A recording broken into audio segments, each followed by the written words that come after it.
Beneath a sky stained with fading dusk, every step forward carried the weight of unseen death. Ancient restrictions stirred in silence, treasures beckoned from the shadows, and cultivators crossed one another's paths, each hiding greed, caution, and killing intent behind calm expressions. In Devilfall Valley, survival was never granted by strength alone, but by knowing when to advance and when to disappear. If you enjoy my way of explaining and storytelling, don't forget to like and subscribe. It really motivates me to keep creating.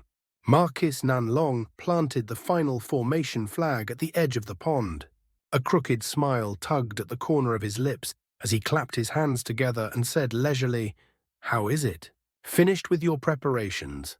With these spell formations in place, even if something catastrophic happens, we should be able to deal with it. Anything more would just be wasting time." Lu Weiying let out a soft chuckle. "I would rather waste a bit more time than be caught off guard. If what lies behind that gate is nothing more than hidden treasures, then all the better. But if something else awaits us, a little extra preparation could mean the difference between life and death. I may covet ancient treasures, but I value my own life far more." Hearing this, Marquis Nanlong merely shook his head and said nothing further. At that moment, Lu Weiying finished placing his final formation plate and activated the restriction. A layer of hazy white mist immediately spread out, enveloping the area around them. He nodded in satisfaction before turning his gaze toward the stone gate, which continued to pulse with a deep crimson glow. By now, Marquis Nanlong's patience had worn thin. Seeing that Lu Weiying was finally done, he swiftly removed a storage pouch from his waist and flung it into the air. A surge of white light poured forth, revealing the crystalline remains of an ancient cultivator. "The blood curse gate is exceedingly peculiar," Marquis Nanlong said in a grave voice. "To break its restriction, one needs either the flesh or the essence of the caster. The flesh is long gone, but traces of the cultivator's essence should still linger within his bones." As he spoke, Marquis Nanlong spat out a golden flying sword. At the same time, he reached down and clenched his hand into a fist. The skeletal remains shuddered, then slowly lifted off the ground, rising more than 20 meters into the air. With a flick of his finger, Marquis Nanlong released a white spell seal, striking the center of the golden sword. A low hum echoed through the air as the sword trembled violently, its tip erupting with dazzling golden radiance. The light grew brighter and brighter until a sphere of pure golden brilliance condensed at the sword's tip. In the next instant, it shot forth and slammed into the floating bones, exploding in a burst of light. Countless strands of sword chi erupted outward, wrapping around the skeleton and completely engulfing it. In the blink of an eye, the bones were ground to dust, translucent fragments drifting down from the sky like pale snow. A sharp glint flashed through Marquis Nanlong's eyes. He flicked his sleeve, releasing a sweep of golden mist that gathered up every last grain of bone dust. As for the sword key, it had already vanished without a trace.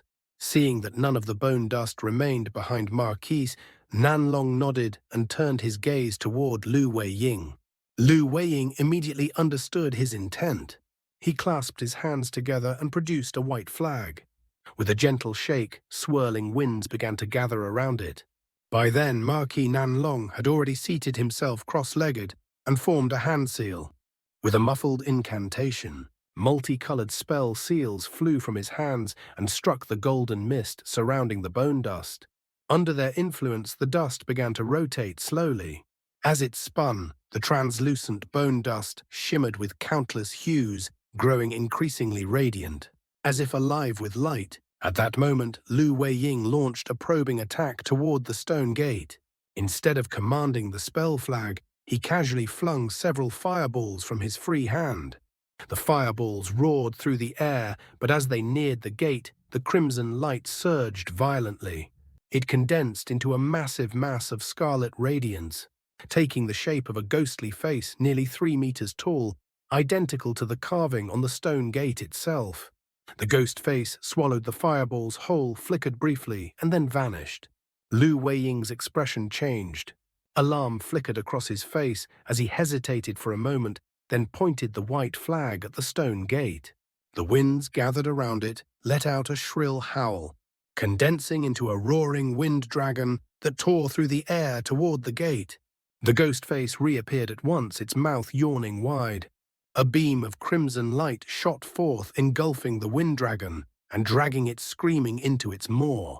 For a brief instant, fury and unease flashed across Lu Weiying's face. Lu Weiying and Marquis Nanlong exchanged a glance, both unable to hide their dismay. With a long sigh, Marquis Nanlong said slowly, "This blood-curse gate truly lives up to its reputation. Let us proceed according to the method Master Kang Kun once described." Lu Weiying rubbed his chin and nodded reluctantly. Although he still had more powerful techniques at his disposal, the ghost face was simply too strange. He was unwilling to force the issue and risk ruining everything. Given Master Kang Kun's legendary standing in the past, his method should indeed be the safest. "Go," Marquis Nanlong shouted softly as he pointed toward the golden sphere suspended in the air. The sphere hummed and flared with brilliance before sweeping toward the stone gate. Crimson light flickered once more as the ghost face reappeared. But as the golden light approached, it merged with the bone dust it carried, transforming into countless specks of white radiance that clung tightly to the ghost face. The moment the ghost face touched the specks of light, it began to dissolve, breaking apart into wisps of grey smoke that quickly spread to envelop the entire stone gate. From within, the smoke-piercing ghostly wails rang out shrill and furious. Crimson light flickered endlessly as thick, blood-red tentacles surged forth from the mist, lashing wildly at the surrounding ground as though the gate itself had come alive. But in the next instant, the grey smoke dissipated completely. "It's now, act," Marquis Nanlong roared. He pointed toward the golden sword hovering before him and formed a rapid incantation seal. All the spiritual power within his body surged forth, pouring into the flying sword.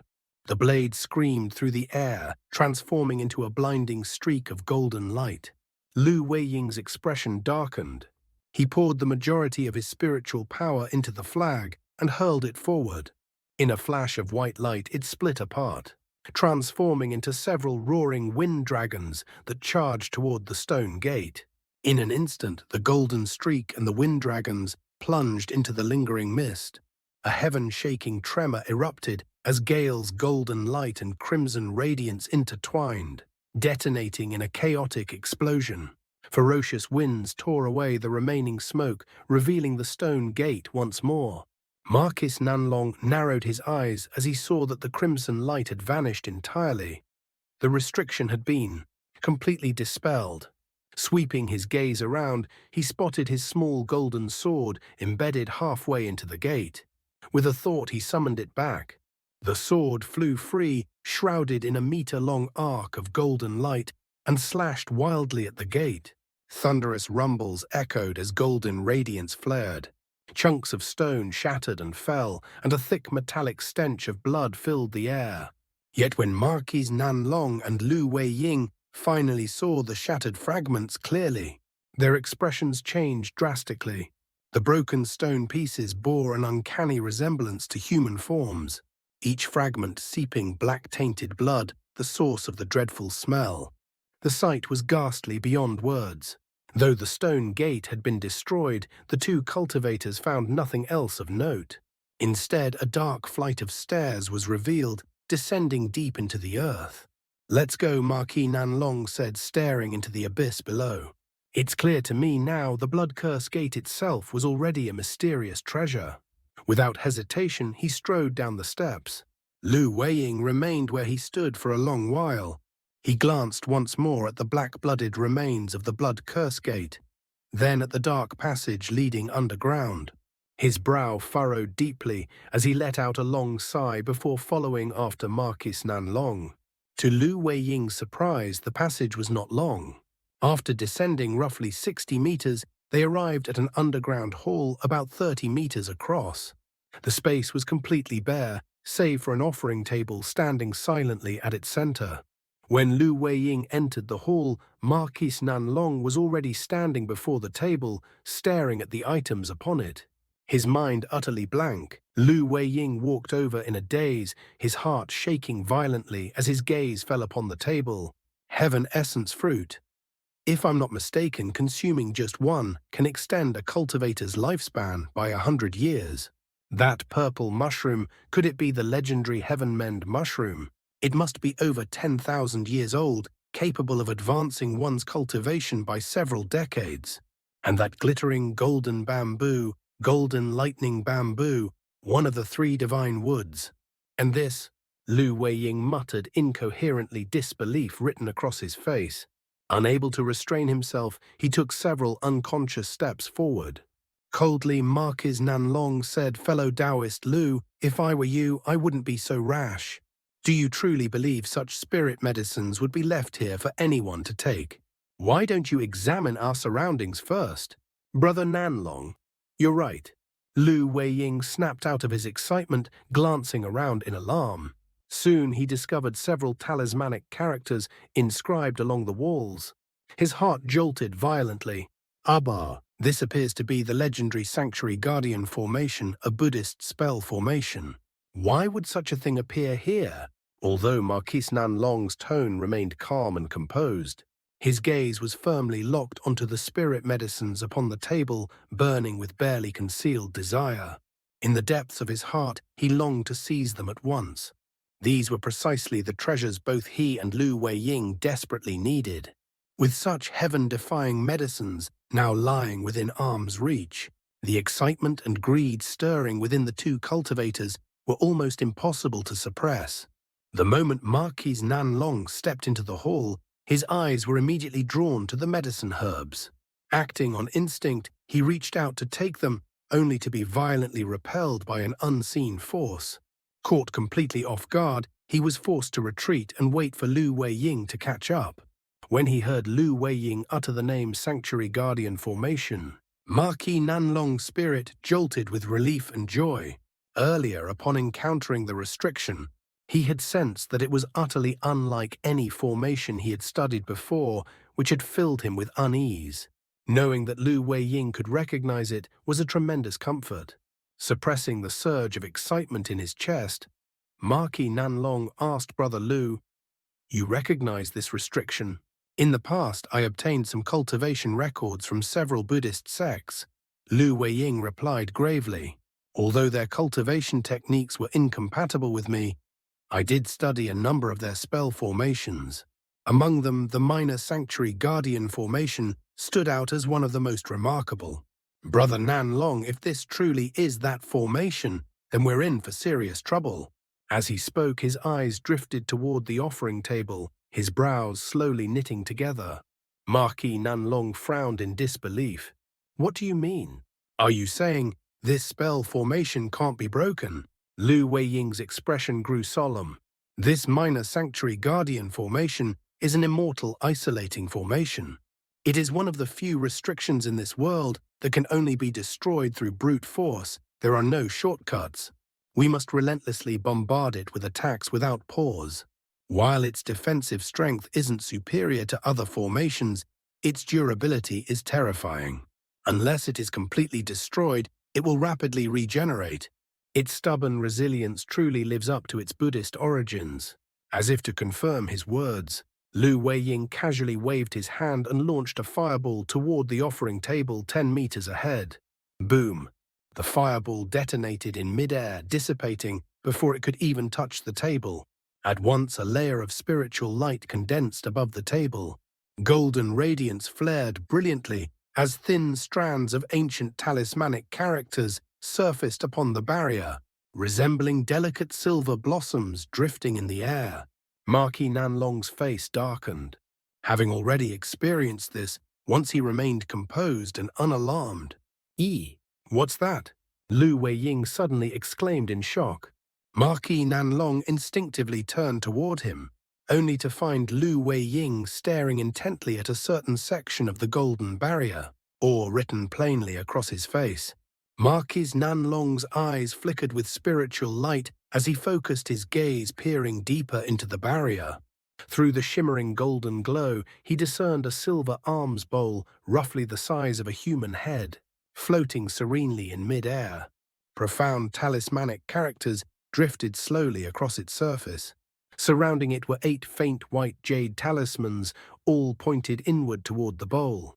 Above it floated 3 exquisitely refined objects, suspended motionlessly in the air. Marquis Nanlong concentrated further and recognized them clearly: a miniature silver sword, a jet-black Buddhist staff, and a blood-red pearl. Though each was no more than an inch-long, strands of radiant light emanated from them, intertwining to form a luminous web that enveloped the alms bowl. He was utterly stunned. In the next instant, the alms bowl jade talismans and the 3 magical treasures vanished without warning. The golden barrier and its talismanic characters silently faded away, as well as if they had never existed.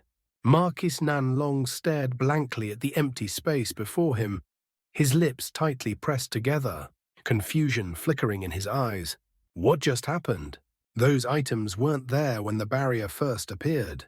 They only manifested after Lu Weiying attacked it. Lu Weiying, however, harbored no such doubts.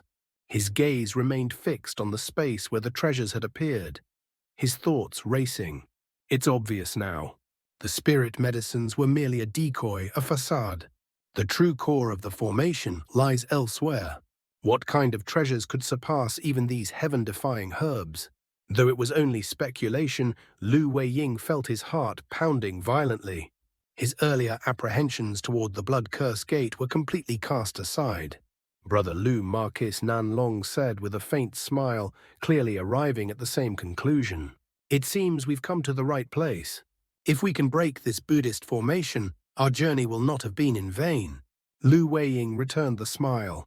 Indeed, I never expected so many hidden secrets behind the Blood Curse Gate. Still, dissolving this restriction won't be easy. It will require an enormous investment of time and strength. Aha! Marquis Nanlong laughed softly. Forget strength, I'd be willing to sacrifice 10 years of my lifespan for those treasures. Since brute force is the only option, we'll be very busy. There's no time to waste. Let's begin at once. He then looked squarely at Lu Weiying and said openly, and once the formation is broken, shall we divide the treasures evenly? Of course, Lu Weiying replied without hesitation. Let's do as you say. Satisfied, Marquis Nanlong nodded. At that moment, the two subtly increased the distance between themselves, each becoming more vigilant of the other. Soon after, Lu Weiying produced a white flag and flung it into the air before sitting down, his hands forming an incantation seal. Marquis Nanlong swept his sleeve, sending his golden sword soaring skyward. A gale and surging sword ki erupted simultaneously. As they neared the offering table, the golden light barrier reappeared, and deep beneath the earth, a relentless series of explosions began to thunder. Yada, near the peak of a mountain, a streak of azure light cut swiftly through the sky. It was Han Li hurrying along his path. He had already passed the region infested with purple-lined scorpions and was nearing the cave that led back to the outer valley. Having traveled this route before, his journey was smooth and efficient. What once took an entire day could now be completed in less than a third of the time. Just as he was 2 hours away from the cave, a chain of distant explosions reached his ears. His expression shifted slightly. He halted mid-air and turned his gaze toward the source. At the same time, he spread out his spiritual sense and detected unusual fluctuations of spiritual qi. Han Li's eyes narrowed unconsciously. In the distance, faint flashes of white light flickered atop a mountain. If his guess was correct, it was an area he had previously suspected to be under restriction, possibly concealing the legacy of ancient cultivators. So others have ventured into the depths of the valley as well. For a brief moment, temptation stirred within his heart. Taking advantage of chaos was always an option. But after a short pause, he shook his head and suppressed the thought.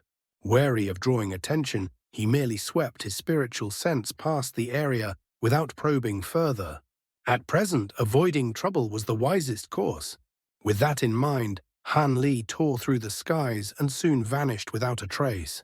Tens of kilometers away in the direction Han Li had glanced, a group of over a dozen cultivators were relentlessly bombarding a white barrier that enveloped a small mountain.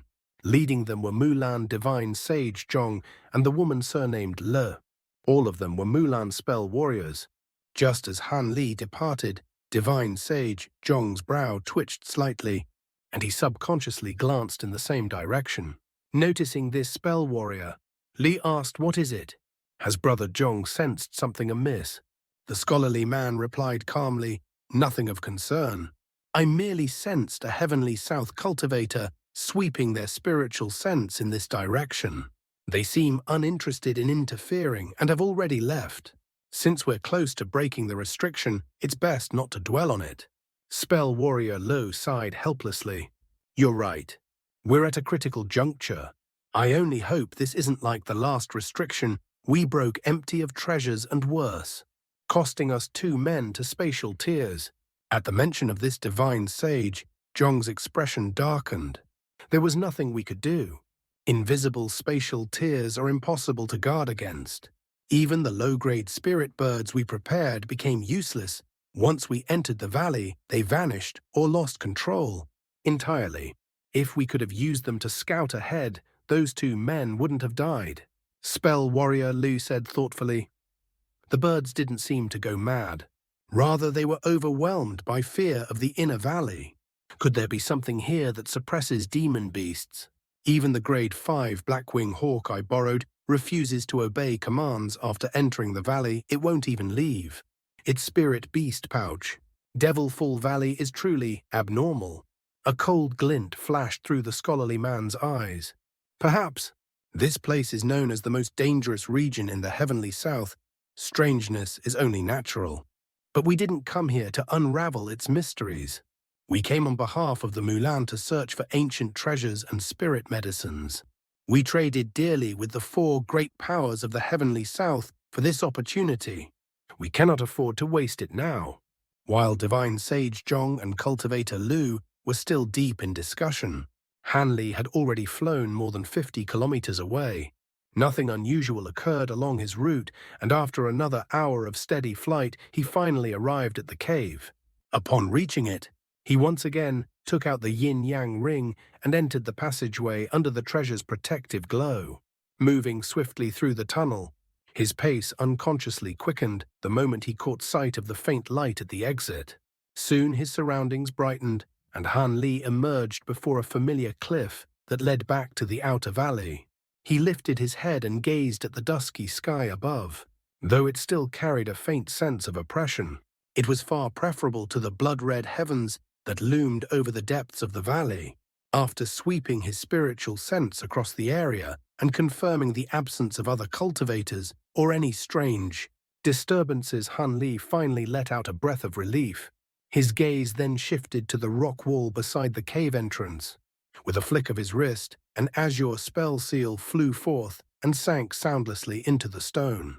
Moments later, Han Li silently formed another hand seal, his lips moving as he murmured an incantation. At once, the seemingly ordinary stone wall shimmered with a layer of blue light. From within it poured a swarm of gold-devouring beetles, each clutching fragments of silver crystal of varying sizes, some as large as a clenched fist, others no bigger than grains of sand.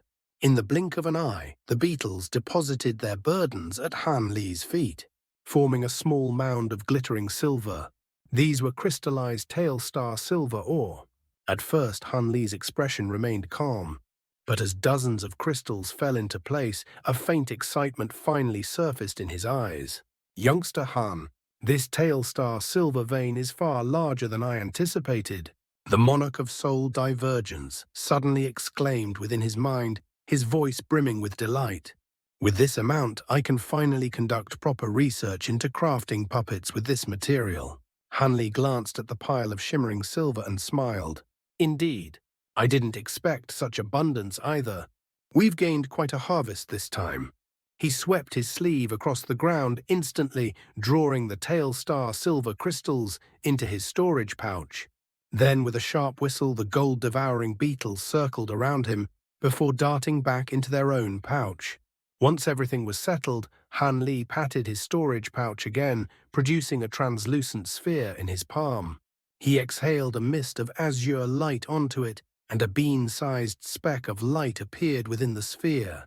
Holding the pearl, Han Li studied it for a long moment, a faint crease forming between his brows. After scanning his surroundings to orient himself, azure light flared around his body as he streaked into the sky. This time Han Li did not hurry. As he flew, the translucent sphere remained in his hand. From time to time he paused mid-air to examine it, subtly adjusting his direction before continuing onward. After traveling several dozen kilometers, he suddenly let out a startled cry and came to an abrupt halt. His figure blurred as he descended rapidly. When he was about 100 meters above the ground, he stopped, his eyes flashing sharply. Below him lay the corpse of a male cultivator, cleaved cleanly in two. The surrounding earth was soaked dark red with dried blood. His magic, treasures, and storage pouch were nowhere to be found. Han Li stared at the corpse for a brief moment before letting out a quiet sigh. It seems he was attacked. After confirming there were no nearby spatial tiers, he arrived at the only possible conclusion. He did not linger.